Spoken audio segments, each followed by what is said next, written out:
When I was younger, naka-encounter kami ng accident sa road. Okay? Bata pa po ako noon, first time ko nakakita ng accident sa road. Galing kami ng Baguio. I think the accident nangyari bandang Pangasinan. So, kitang-kita ko po, I was 5 or 6, but up to now, ang linaw sa aking kamalayan o kaisipan ang mga detalye o eksena, no? Na yung dugo talagang nag-i-splash doon sa, doon sa victim. Mga victims, rather, dahil isa silang family na sa van na bundol ng I think 10-wheeler or something o bus. Nakalimutan ko na yung detalye doon. Pero nagkalat sila talaga sa daan. At ang blood nila talaga naman po splashing, nag-splash talaga. Kitang-kita ko yung dugo. Pero thank you Lord dahil nung bata ako, natakot ako dun sa dugo. Pero nung lumaki po kasi ako bilang caregiver, exposed na rin ako sa dugo. Nakakahawak ng dugo, nakakakita ng dugo. Minsan nagkaroon ng accident, tumulong kami dun sa isang hospital. At kami po yung nagkarga ng mga duguan na mga hindi po ako takot na sa dugo. Natanggal kasi naging profession ko nung kumuha po ako ng caregiver dati na practice namin yan dun sa hospital. So meron kaming mga ang tawag dito yung parang nag-assist kami ng mga na-aksidente. Okay, so pero yung mga ibang kasama ko makikita mo pale, talagang parang hindi sila sanay sa dugo. Sabi ko naman kung hindi kayo sanay, hindi yung kailangan pilitin ang mga sarili-sarili. Okay. Bakit po dugo? Makikita natin sa dugo, blood. Siyempre, ang blood ay dugo. No? Tinagalog at in-English ko lang po. Pero ano pong significance nito ngayon? Bakit sa Diyos napakahalaga ng dugo? Tignan po natin sa Old Testament. Dugo pa rin no? Dugo ng hayop.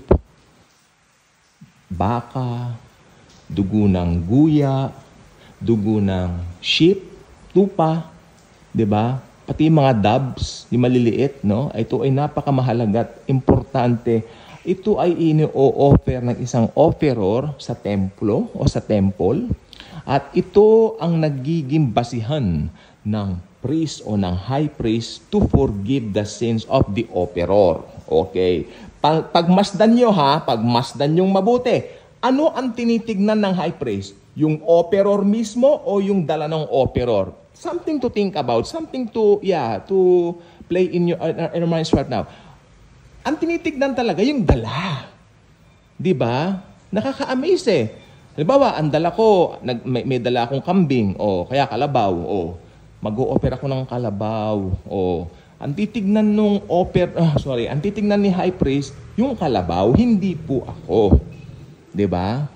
Hindi ako, yung kalabaw ko ang titignan. Kasi Pilipino tayo, Pinoy tayo, kaya kalabaw naman to example. Parang di naman tayo ma-left out bilang Pilipino, di ba? Bonggacious. So, ayan, kalabaw. O, tinignan niya yung kalabaw. Ay, may muta yung kalabaw mo. Bumalik ka na lang ulit, maghanap ka ng panibagong kalabaw. So, nagdala ako ng kalabaw, tinignan ulit si kalabaw. Aba, mas malaki tong kalabaw na ito Kaya sa dala mo kahapon na kalabaw. Okay. Ngayon yung kalabaw, bibiyakin na si kalabaw, papatayin yung kalabaw. Yung dugo ng kalabaw, ipapasok ngayon dun sa Holy of Holies. And then, pagkatapos lalabas na ngayon yung, na-sprinkle niya na, di ba? Lalabas ngayon si high priest at i-pray over niya na yung offeror. You are forgiven. Pero next year, bumalik ka din mag-offer ka uli ng panibagong kalabaw mo. Pero may expiration yung forgiveness. 1 year. So mahirap po sa lumang tipan. Mahirap sa lumang tipan. Unang-una, hindi tayo Hudyo. Salamat, Lord. Tayo yung mga Gentiles, no? Pero mahirap. Isipin mo yung mga Hudyong nabuhay diyan. Anong pasakit? Anong laking pasakit niyan?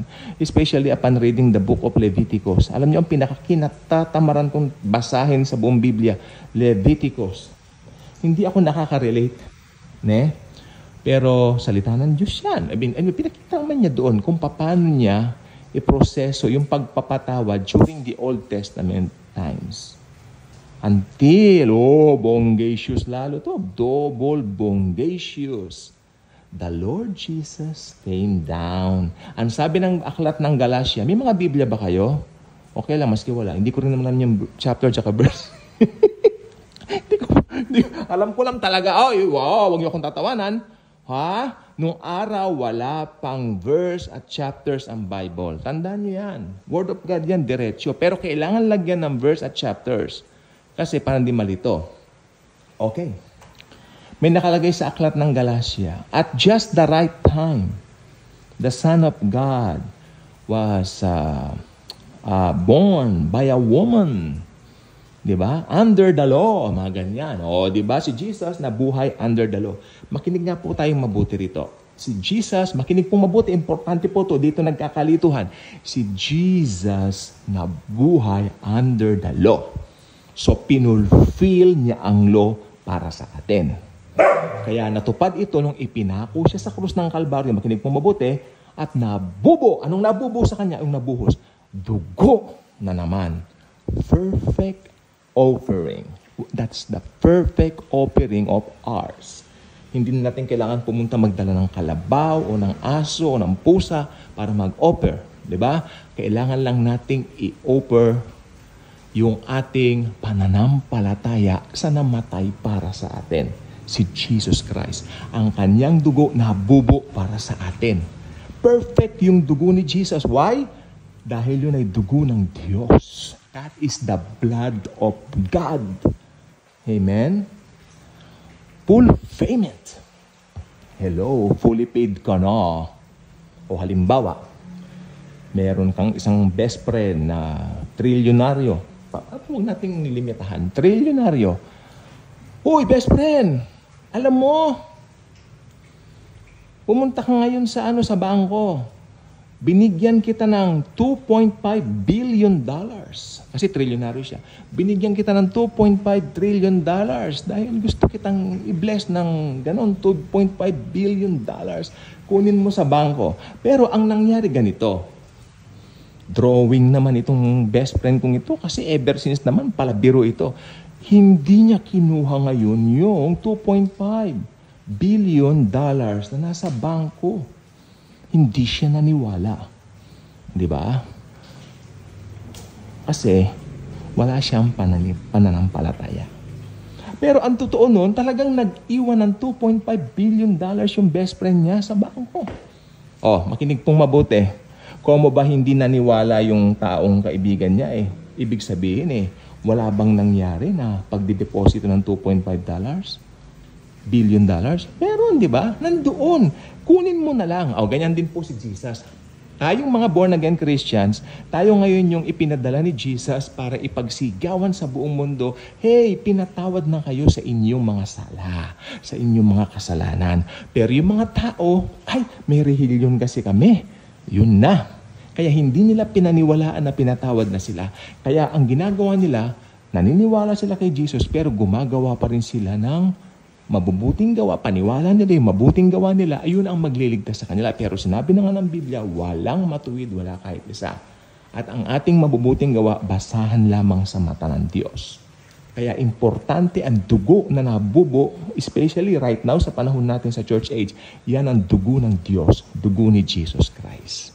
Kaya ang palad nating mga nasa church age, put your faith in the finished work of Jesus at maliligtas ka. Then, nag-rapture. Lahat ng born-again Christians, sumama na kay Jesus. Isinama na ni Jesus para hindi na tayo magkahiwa-hiwalay nila Jesus.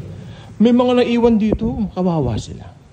Sila ang mga unbelievers. Unbelievers po yung mga naiwan. Tandaan nyo, walang born-again na maiiwan.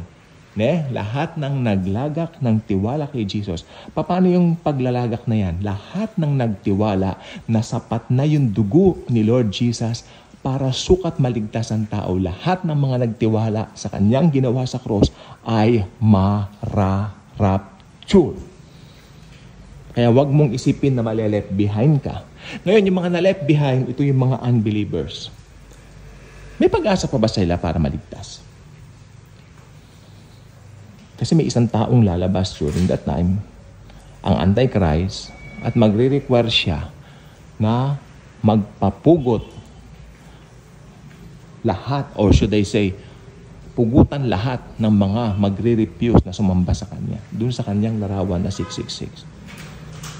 Ngayon, bilang tao na nakakilala kay Jesus during that time, sila yung mga tribulation saints. Paano sila naging tribulation saints? Ganito, since tapos na po yung dispensation ng grace, pero yung grace hindi po natapos. Kasi during the tribulation, meron pa rin pong grace. Anong grace? During that time, ang magpapugot ng ulo para kay Jesus. Why? Para mabubo ang dugo. Napansin nyo? Sa Old Testament, dugo ng mga hayop. Sa New Testament, pinakamaganda, dugo ng Diyos, dugo ni Lord Jesus. God became man. Hypostatic union. Yan ang person ni Jesus. Hypostatic union. Siya po ay, nagkatawang tao para sa atin. At nung nagkatawang tao siya, namatay siya sa krus para sa atin. 3 days na buhay na magmuli. At ngayon, namamagitan para sa atin. Di ba? Okay, yan ang new covenant. Napakagandang maligtasan ngayon. But, after the rapture, pasok si Great Tribulation. Ano ang kaligtasan sa Great Tribulation? Faith in Jesus plus, magpapugot ka ng ulo para merong blood na mabubo. Hindi na po blood ni Jesus ang mabububo during that time kasi tapos na po yung dispensation ng grace. During that time, ang paraan ng kaligtasan, maniwala ka kay Jesus at magpapugot ka ng ulo. Pero sa tatlong covenants na yan, makikita mo, sa tatlong dispensation na yan, o kung ano man ang tawag dyan, makikita mo, involve ang dugo. For without the shedding of blood, there will be no remission of sins. Bye-bye.